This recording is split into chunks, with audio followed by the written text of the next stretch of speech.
जय राधे श्याम श्री राम जय राम जय जय राम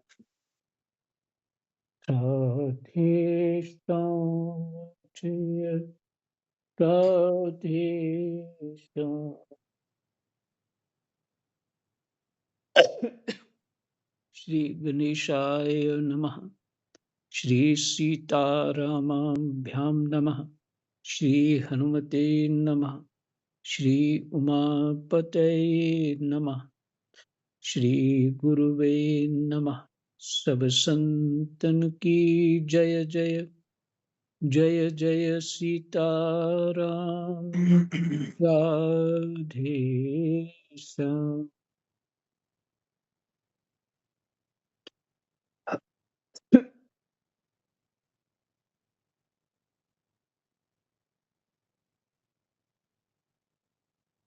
दशम स्कंद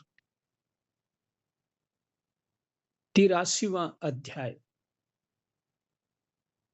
वो प्रसंग है भगवान की पटरानियों के साथ द्रौपदी की बातचीत। हम्म? भगवान की पटरानियों के साथ द्रौपदी की बातचीत। बहुत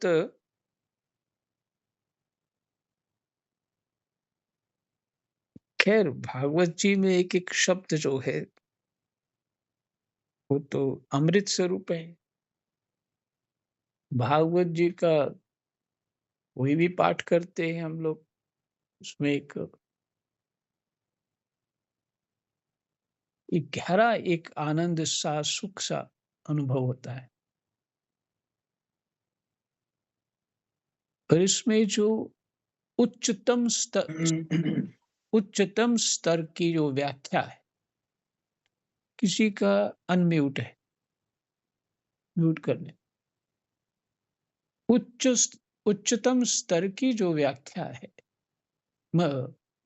वार्ता, व्याख्या बोल दिया, वार्ता है। तो वार्ता जो उसका श्रवण कर रहे हैं हम लोग, उसका श्रवण कर रहे हैं। ये जो मैं आपको सुनाता हूं ये भी श्रवण करना ही है।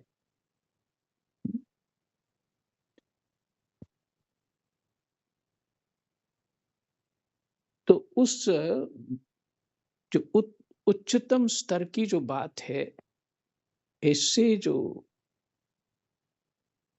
दिव्य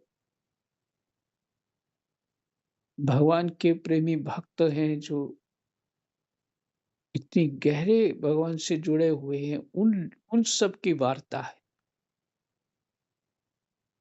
तो पाठ सुनने के समय अपने चित्त को बहुत पहले से उसके लिए तैयार करना शुरू कर देना चाहिए। गंभीरता लानी चाहिए, भावना लानी चाहिए। सुनने से पहले पहले क्या, इससे पहले वाला पाठ क्या हो चुका है उसका एक बार मनन कर लेना चाहिए, स्मृति कर लेनी चाहिए उस पाठ की।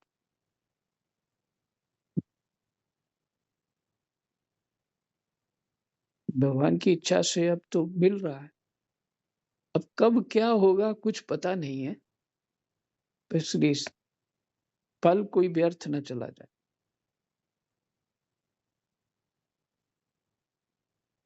तो प्रसंग है भगवान की पटरानियों के साथ द्रौपदी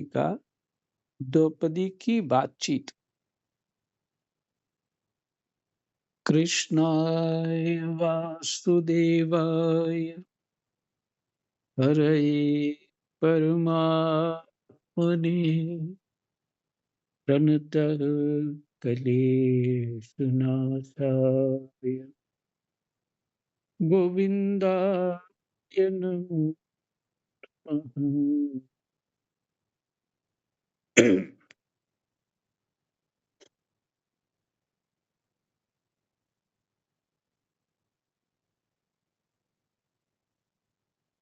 श्री सुखदेव जी कहते हैं, परीक्षित, भगवान श्री कृष्ण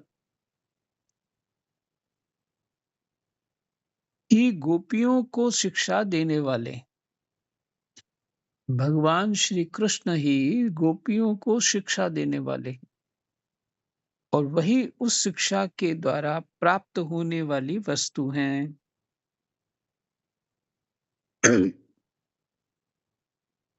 जो भगवान शिक्षा देंगे, उस शिक्षा के द्वारा ही भगवान प्राप्त होंगे।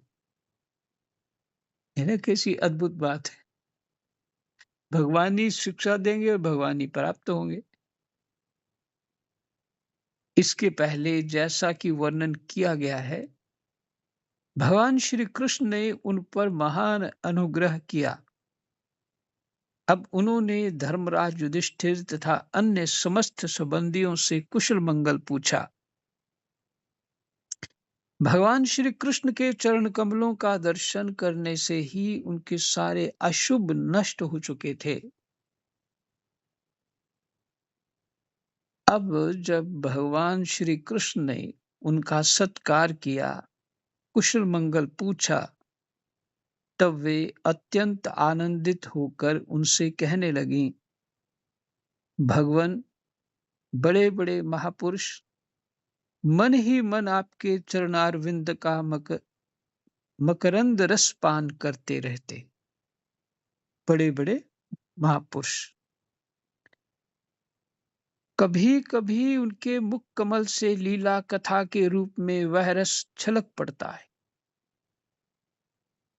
प्रभु, वह इतना अद्भुत दिव्य रस है कि कोई भी प्राणी उसको पी ले तो वह जन्म मृत्यु के चक्कर में डालने वाली विस्मृति अथवा अविद्या को नष्ट कर देता है।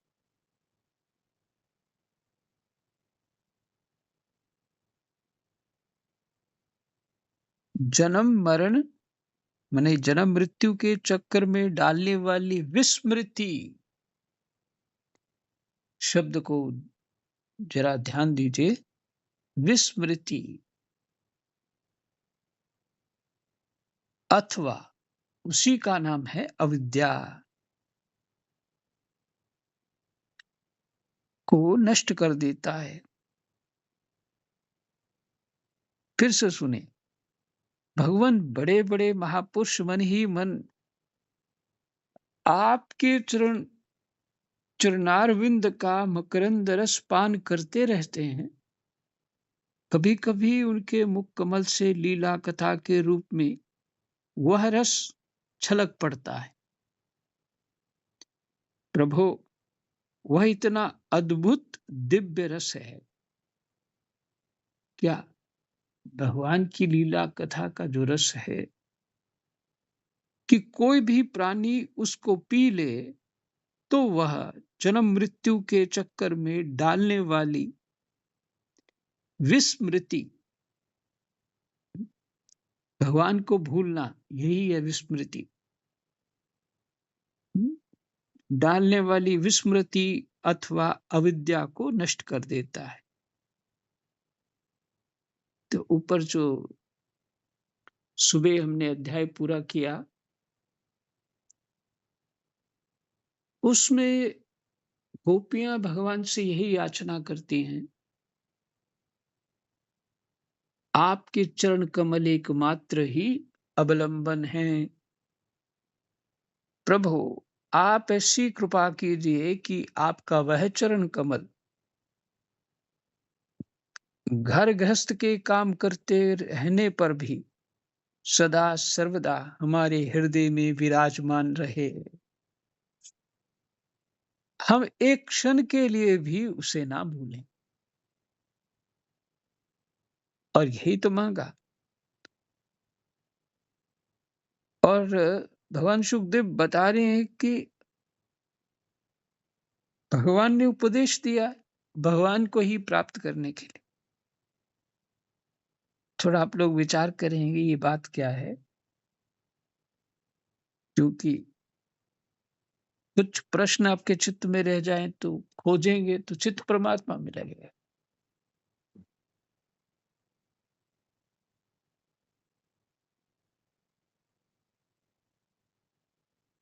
प्रभु, अब यहाँ कहा कि जो विस्मृति है आपकी, हुँ, वही उसी का नाम अविद्या है। आपका जो ये अ, गुणानुवाद है, जो संत लोग जो भगवान की लीला कथा सुनाते हैं, उससे विस्मृति जो है वो नष्ट हो जाती है, अर्थात स्मृति हो जाती है, अविद्या का नाश हो जाता है। इससे अधिक क्या जीवन का लाभ हो सकता है? कथा श्रवण करना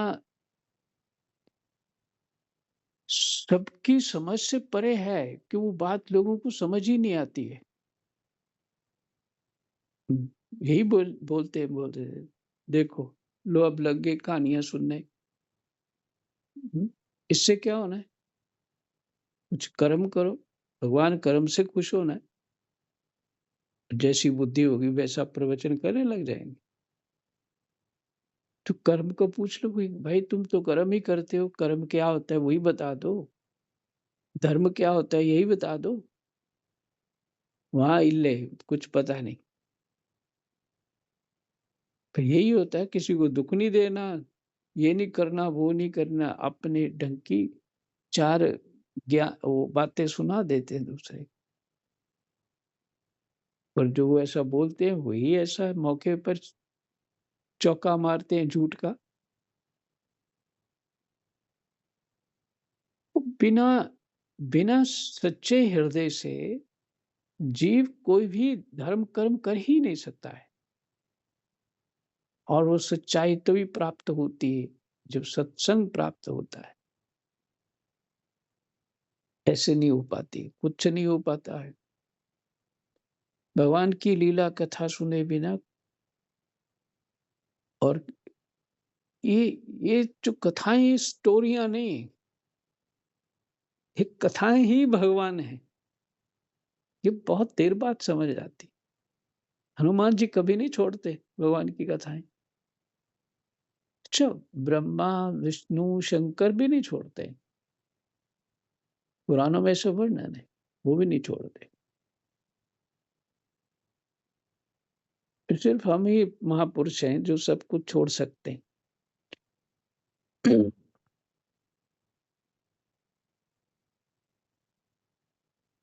बिना भगवत कृपा के बिना कभी किसी को कथा में रस नहीं आ सकता। तो वही कृपा करते हैं, नहीं तो रुचि ही नहीं बनती है इधर।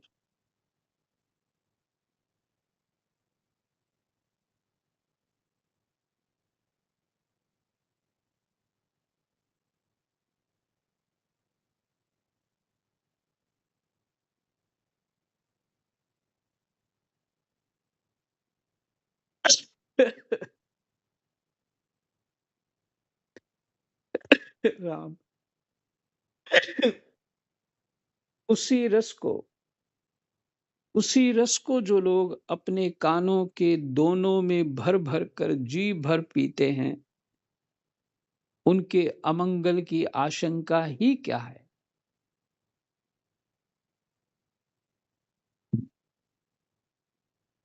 उनका कभी कोई अमंगल नहीं हो सकता।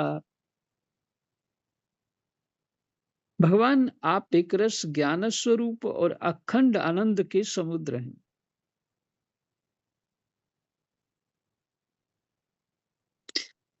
भगवान आप एक रस ज्ञान स्वरूप और अखंड आनंद के समुद्र हैं। बुद्धि वृत्तियों के कारण होने वाली जागृत स्वप्न सुषुप्ति, ये तीनों अवस्थाएं आपके स्वयं प्रकाश स्वरूप तक पहुंच ही नहीं पाती, दूर से ही नष्ट हो जाती हैं।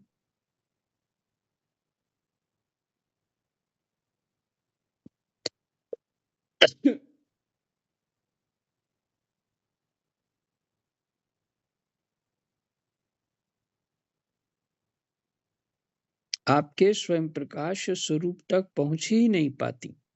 फिर से सुनाऊँ। भगवन आप एक रस ज्ञान स्वरूप और अखंड आनंद के समुद्र हैं। बुद्धि वृत्तियों के कारण होने वाली जागृत, स्वप्न, सुषुप्ति, ये तीनों अवस्थाएं आपके स्वयं प्रकाश स्वरूप तक पहुंच ही नहीं पाती, दूर से ही नष्ट हो जाती।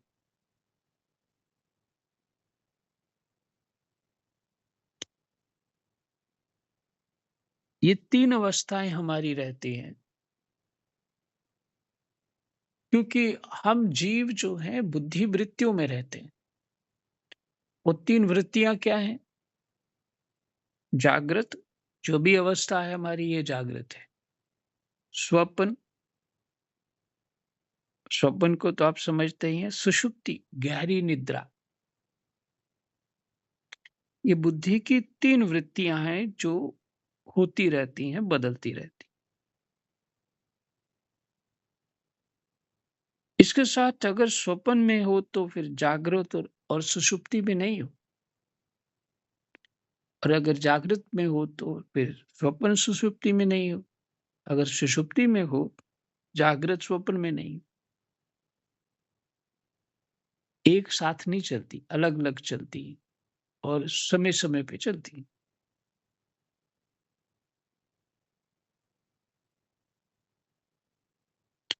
ये तीनों अवस्थाएं आपके स्वयं प्रकाश स्वरूप तक पहुंच ही नहीं पाती। ये हमारी स्थितियां जो है बुद्धि की, इसका अर्थ ये है कि हमारी बुद्धि भगवान की महिमा का आंकलन नहीं कर सकती है। जितना भी जोर लगाए वो वहां तक नहीं पहुंच पाती, दूर से ही नष्ट हो जाती, क्योंकि समर्थ ही नहीं है इन वृत्तियों का, इन बुद्धि की वृत्तियों का समर्थ ही नहीं है वहां तक जाने का। फिर कहते हैं आप परमहंसों की एकमात्र गति हैं। परमहंस कौन है? हंस होता है जो ये योग्यता रखता है जल और दूध को अलग अलग कर देता है। उसको जल और दूध मिला के दो, और जो दूध पिए, दूध दूध पी लेगा, जल जल छोड़ देगा। संत हंस गुण गाही पए, परिहरिवारी विकार, रामायण जी का है।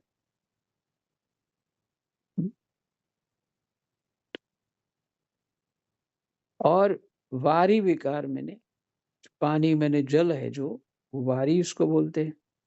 जल को वो विकार रूपी विकार कहा। संत और हंस क्या करते हैं? गुण का ग्रहण करते हैं, और नहीं, संत गुण का ग्रहण करते हैं, हंस दूध का ग्रहण करते हैं। हंस जल को छोड़ देता है, दूध पी लेता है, और संत लोग गुण ग्रहण कर लेते हैं। जिसे दत्तात्रेय भगवान ने 24 गुरु बनाए, अपने ही विवेक बल से क्या गुण ग्रहण किया।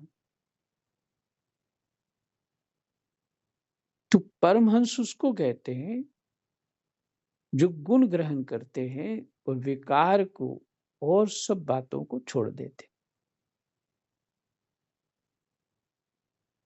सार रूप को पकड़ते। कहते हैं आप परमहंसों की एकमात्र गति, और उनकी कोई गति नहीं।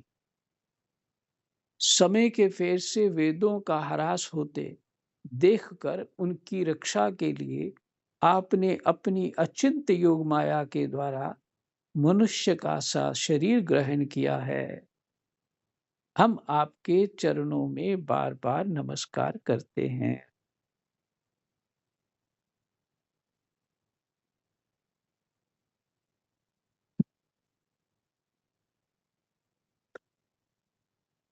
एक गोपियों को ये उपदेश किया ना,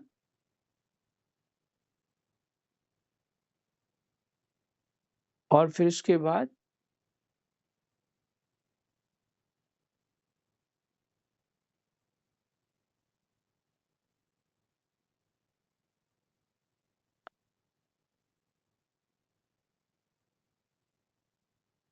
किसने कहा है ये बात? युधिष्ठिर ने शायद। हाँ, युधिष्ठिर ने। सबका सत्कार किए यहाँ पे युधिष्ठिर का ही है नाम।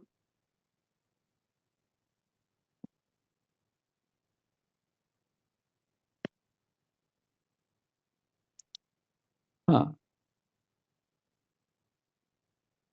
श्री सुखदेव जी कहते हैं, परीक्षित, जिस समय दूसरे लोग इस प्रकार भगवान श्री कृष्ण की स्तुति कर रहे थे, उसी समय यादव और कौरव कुल की स्त्रियां एकत्र होकर आपस में भगवान की त्रिभुवन विख्यात लीलाओं का वर्णन कर रही थीं।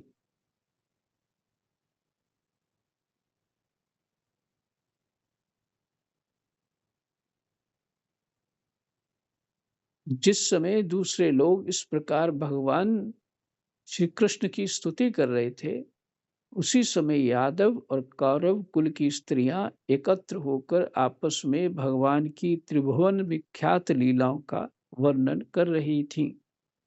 अब मैं तुम्हें उन्हीं की बातें सुनाता हूँ।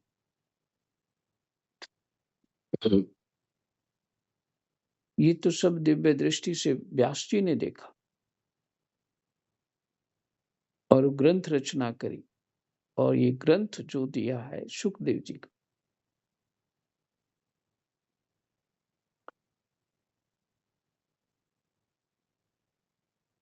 द्रौपदी ने कहा, हे रुक्मणी, भद्रे, हे जाम्बंती, सत्य, हे सत्यभामे, कालिंदी, शैव्य, लक्ष्मणी, रोहिणी और अन्य अन्य कृष्ण पत्नियों, तुम लोग हमें यह तो बताओ कि स्वयं भगवान श्री कृष्ण ने अपनी माया से लोगों का अनुकरण करते हुए तुम लोगों का किस प्रकार पानी ग्रहण किया।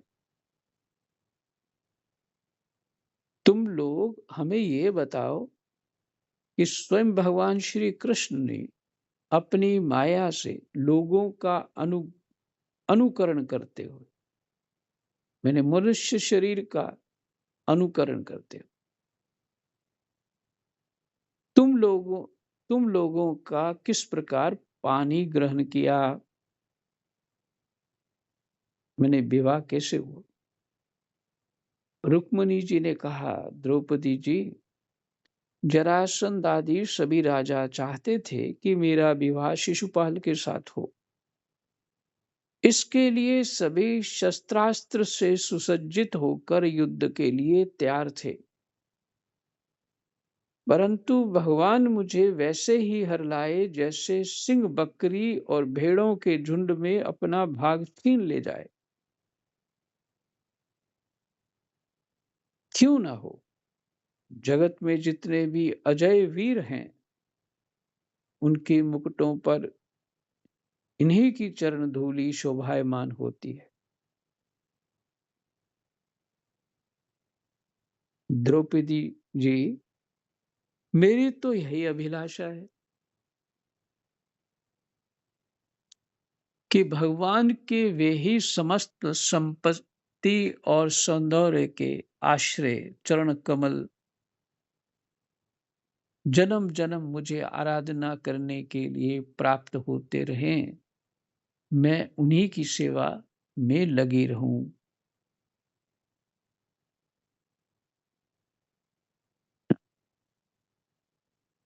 ये रुक्मणी जी ने उत्तर दिया। सत्यभामा ने कहा, द्रौपदी जी, मेरे पिताजी अपने भाई प्रसेन की मृत्यु से बहुत दुखी हो रहे थे, अतः उन्होंने उनके वध का कलंक भगवान पर ही लगाया।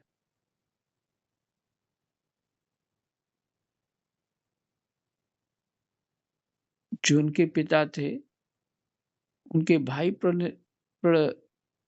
प्रसेन, जो कथा सुन चुके हैं अभी, थोड़ा बहुत याद होगी आपको। उन्होंने कलंक जो है भगवान पर ही लगाया। उस कलंक को दूर करने के लिए भगवान ने ऋक्षराज जाम्बान पर विजय प्राप्त की और वह रत्न लाकर मेरे पिता को दे दिया। अब तो मेरे पिताजी मिथ्या कलंक लगाने के कारण डर गए। अतः यद्यपि वे दूसरों को मेरा बागदान कर चुके थे, फिर भी उन्होंने मुझे स्यमंतक मणि के साथ भगवान के चरणों में ही समर्पित कर दिया। इसका मतलब अर्थ ये हुआ सत्यभामा जी का कोई भाग्य ही ऐसा था, तो ये सब घटना हुई। डर के और कृष्ण इसलिए संबंध स्थापित किया, श्रद्धा दिखाई उनके प्रति। जामवंती ने कहा, द्रौपदी जी, मेरे पिता ऋक्षराज जाम्बान को इस बात का पता न था कि यही मेरे स्वामी भगवान सीतापति हैं। इसलिए वे इनसे 27 दिन तक लड़ते रहे, परंतु जब परीक्षा पूरी हुई, उन्होंने जान लिया कि वे भगवान राम ही हैं। तब इनके चरण कमल पकड़कर समंतक मणि के साथ उपहार के रूप में मुझे समर्पित कर दिया। मैं यही चाहती हूँ कि जन्म जन्म इन्हीं की दासी बनी रहूं।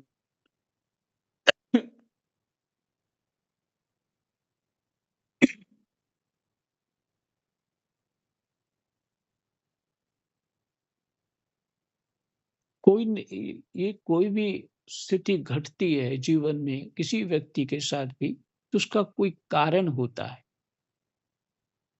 बिना कारण के कुछ नहीं होता।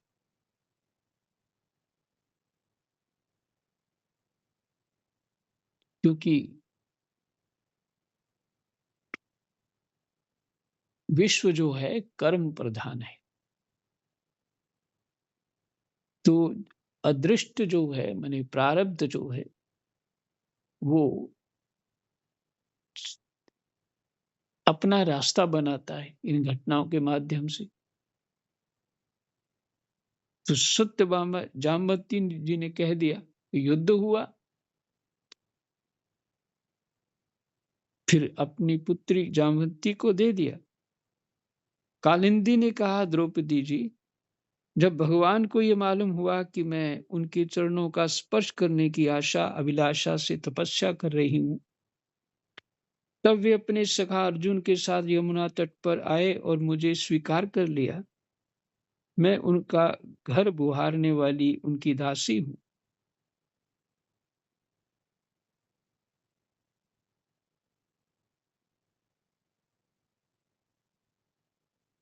मित्रविंदा ने कहा, द्रौपदी जी, मेरा स्वयंवर हो रहा था।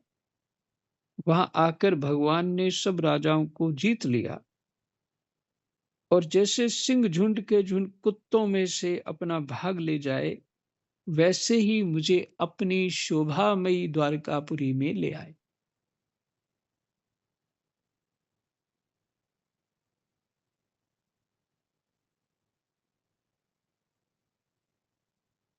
मेरे भाइयों ने भी मुझे भगवान से छुड़ाकर मेरा अपकार करना चाहा, परंतु उन्होंने उन्हें भी नीचा दिखा दिया। मैं ऐसा चाहती हूँ कि मुझे जन्म जन्म उनके पांव पखारने का सौभाग्य प्राप्त होता रहे।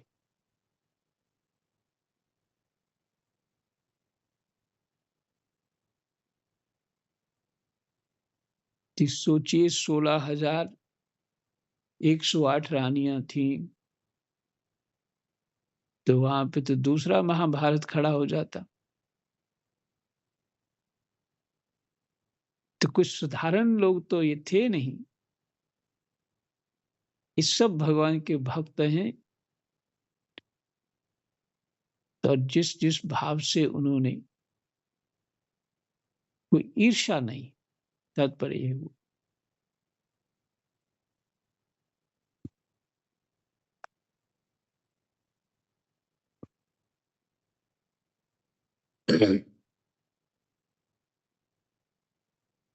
इसलिए ये वार्ता जो है ये उच्च उच्च स्तर की वार्ता है। सत्या ने कहा, द्रौपदी जी, मेरे पिताजी ने मेरे स्वयंवर में आए हुए राजाओं के बल पौरुष की परीक्षा के लिए बड़े बलवान और पराक्रमी तीखे सींग वाले 7 बैल रख छोड़े थे। उन बैलों ने बड़े बड़े वीरों का घमंड चूर चूर कर दिया था। उन्हें भगवान ने खेल खेल में ही झपट कर पकड़ लिया, नाथ नाथ लिया और बांध दिया, ठीक वैसे ही जैसे छोटे छोटे बच्चे बकरी के बच्चों को पकड़ लेते हैं। इस प्रकार भगवान बल पौरुष के द्वारा मुझे प्राप्त कर चतुरंगनी सेना और दासियों के साथ द्वारका ले आए। मार्ग में जिन क्षत्रियों ने विघ्न डाला, उन्हें जीत भी लिया। मेरी यही अभिलाषा है कि मुझे इनकी सेवा का अवसर सदा सर्वदा प्राप्त होता रहे।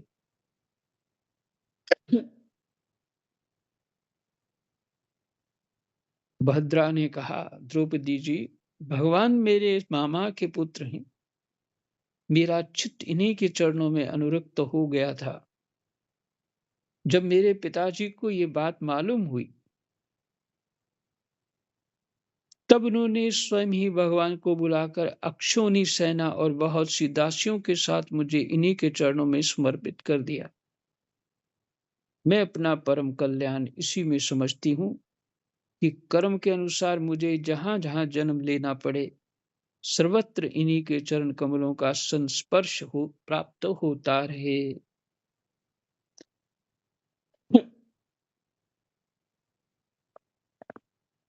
लक्ष्मणा ने कहा, रानी जी, देवर्षि नारद बार बार भगवान के अवतार और लीलाओं का गान करते रहते थे। उसे सुनकर और ये सोचकर कि लक्ष्मी जी ने समस्त लोकपालों का त्याग करके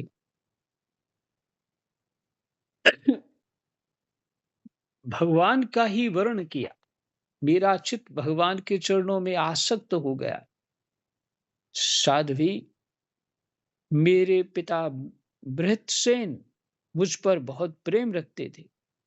जब उन्हें मेरा अभिप्राय मालूम हुआ, तब उन्होंने मेरी इच्छा की पूर्ति के लिए यह उपाय किया।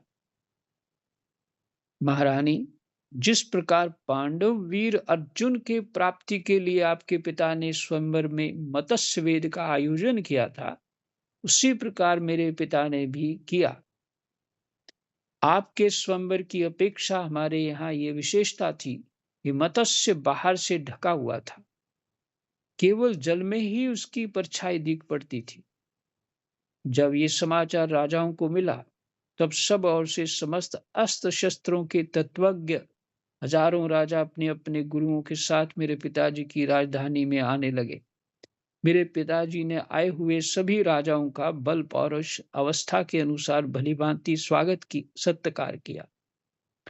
उन लोगों ने मुझे प्राप्त करने की इच्छा से स्वयंवर सभा में रखे हुए धनुष और बाण उठाए। उनमें से कितने ही राजा तो धनुष पर तांत भी न चढ़ा सके। उन्होंने धनुष को ज्यों का त्यों रख दिया। कईयों ने धनुष की डोरी को एक सिरे से बांधकर दूसरे सिरे तक खींच तो लिया, परंतु वे उसे दूसरे सिरे से बांध ना सके। उसका झटका लगने से गिर पड़े। रानी जी, बड़े बड़े प्रसिद्ध वीर जैसे जरासंध, अंबष्ठ नरेश, शिशुपाल, भीमसेन, दुर्योधन और कर्ण, इन लोगों ने धनुष पर डोरी तो चढ़ा ली, परंतु उन्हें मछली की स्थिति का पता न चला। पांडव वीर अर्जुन ने जल में उस मछली की परछाई देख ली और यह भी जान लिया कि वह कहाँ है। बड़ी सावधानी से उन्होंने बाण छोड़ा भी, परंतु उससे लक्ष्य भेद ना हुआ। उनके बाण ने केवल उसका स्पर्श मात्र किया।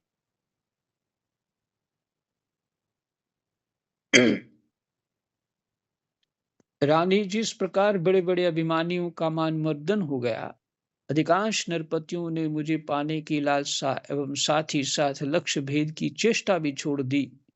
तब भगवान ने धनुष उठाकर खेल-खेल में अनायास ही उस पर डोरी चढ़ा दी, बाण साधा और जल में केवल एक बार मछली की परछाई देखकर बाण मारा तथा उसे नीचे गिरा दिया। उस समय ठीक दोपहर हो रहा था। स सर्वार्थक साधक अभिजित नामक मुहूर्त बीत रहा था। सर्वात इसको बोलते हैं सर्वार्थ सिद्ध योग। अभिजित मुहूर्त होता है 12 बजे दिन में। 5-10 मिनट पहले शुरू होता है 12 के और 15 मिनट तक रहता। 12 बज के 15 मिनट तक। ये सभी कार्यों के लिए सिद्ध मुहूर्त होता है। देवी जी उस समय पृथ्वी में जय जयकार होने लगा और आकाश में दुदुम्बियां बजने लगीं। बड़े बड़े देवता आनंद विह्वल होकर पुष्पों की वर्षा करने लगे। रानी जी, उसी समय मैंने रंगशाला में प्रवेश किया। मेरे पैरों के पायजेब रुनझुन बोल रहे थे। मैंने नए नए उत्तम रेशमी वस्त्र धारण कर रखे थे। मेरी चोटियों में मालाएं गूंथी हुई थी और मुंह पर लज्जा मिश्रित मुस्कुराहट थी। मैं अपने हाथों में रत्नों का हार लिए हुए थी, जो बीच बीच में लगे हुए सोने के कारण और भी धमक रहा था। रानी जी, उस समय मेरा मुखमंडल घनी घुंघराली अलकों से सुशोभित हो रहा था तथा कपोलों पर कुंडलों की आभा पड़ने से वह और भी धमक रहा था। मैंने एक बार अपना मुख उठाकर चंद्रमा की किरणों के समान सुशीतल हास्य रेखा और तिरछी चितवन से चारों ओर बैठे हुए राजाओं की ओर देखा। फिर धीरे से अपनी बरमाला भगवान के गले में डाल दी।